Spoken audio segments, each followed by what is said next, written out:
ഇന്നുണ്ടല്ലോ ഞങ്ങൾ പൊൻകുന്നം വരെ പോകുവാണേ.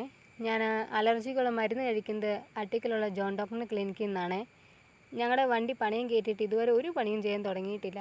അതുകൊണ്ട് ചുണ്ണിമാമൻ്റെ വണ്ടി വിളിച്ചാൽ ഞങ്ങൾ പോകുന്നത്. ചുണ്ണിമാമനാണേ വണ്ടി ഓടിക്കുന്നത്. പോകുന്ന വഴിക്കാണ് പെട്ടിക്കടയിൽ നിന്ന് ചായയും വടയൊക്കെ കഴിച്ചിട്ടാണ് പോകുന്നത്. തച്ചപ്പുഴയിൽ അച്ഛൻ്റെ പാപ്പൻ താമസിക്കുന്നുണ്ട്. അപ്പോൾ ഇവിടെയും കൂടി കയറിയിട്ട് പോരാന്ന് വിചാരിച്ചു.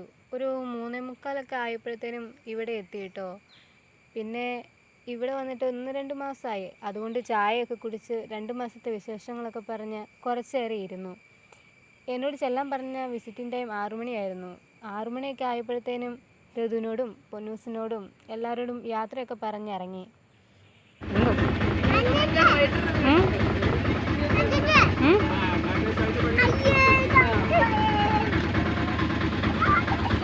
ഇവിടെയൊക്കെ ഇല്ലേ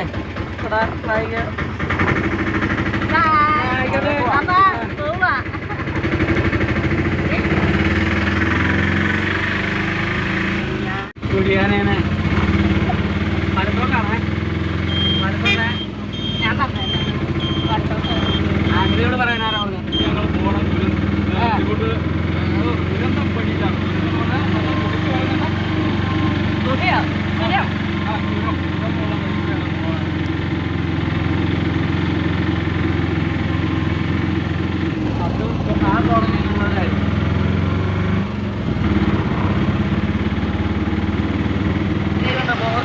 ഡോക്ടർ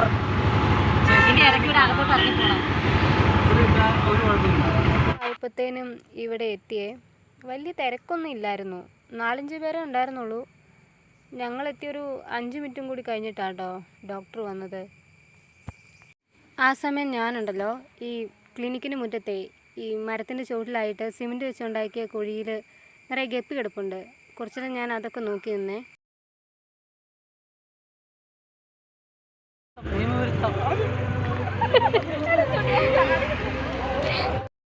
അങ്ങനെ ഡോക്ടറൊക്കെ കണ്ടിട്ട് ഇറങ്ങിയപ്പോഴത്തേനും ഒരു 7 മണിയൊക്കെ കഴിഞ്ഞായിരുന്നു. പിന്നെ കൂരാലിയിൽ ഇറങ്ങി മരുന്നൊക്കെ വാങ്ങി. ഞങ്ങൾ മിക്കവാറും ഇവിടെ നിന്നാണ് മരുന്ന് വാങ്ങാറ്. വീട്ടിലെത്തിയപ്പോഴത്തേനും സമയം ഒരു 8:30 ആയായിരുന്നേ. ഇനിയിപ്പോൾ 1 മാസം കൂടി മരുന്ന് കഴിച്ചാൽ മതി എന്നാണ് പറഞ്ഞത്.